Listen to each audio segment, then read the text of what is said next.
Now I'm going to give you an idea of a week in the life of a claims agent and all of the different things that we help our clients with, because there's a variety of things and it makes life really interesting. It keeps us on our toes. It's one of the reasons I love this work. So I made a list.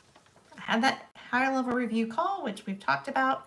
I had 2 new client calls. So people that have found me either through referrals or through YouTube, you can fill out just a short survey that talks about your military service and any of your claims experience. And then you can get on my calendar and we have a short conversation to see if it would be a good fit to work together. So I had 2 of those this week. One of those has turned into a client. They've returned the paperwork and now I have a new client. Then I have 3 intake interviews where people who have already become clients, when they return the paperwork, I then send that paperwork to VA, and it takes VA sometimes 2 or 3 weeks to process that paperwork. But once they do, and I become the representative of record for these veterans, then I have access to all of their records. And so the system is called VBMS, Veteran Benefit Management System.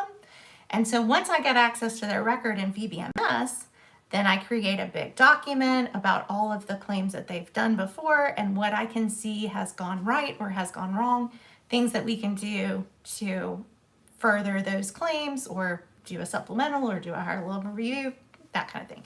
So I had 3 new clients that we did intake interviews for, and then inevitably after those conversations, I email them with a list of, okay, here's some things that I need from you and here's some things that I'm going to do. Things that I would need from a client would be medical records, personal statements.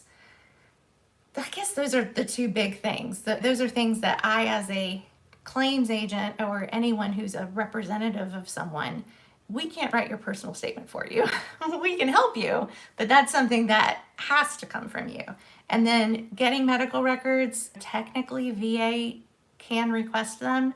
I have not found that to be helpful at all because VA is a big system and most medical places are big systems and those systems don't cooperate very often. It's always helpful if you can get your own medical records and submit them yourself. That's always helpful. And then let's see. So I had 1 existing client who I had a follow-up call with. Lots of phone calls. And then as far as actual things submitted, I submitted an intent to file for a client. I requested records from National Archive for a client. I also received records from National Archive for a client, which is super fun. I submitted 2 supplemental claims and 1 higher level review. So it was a busy week,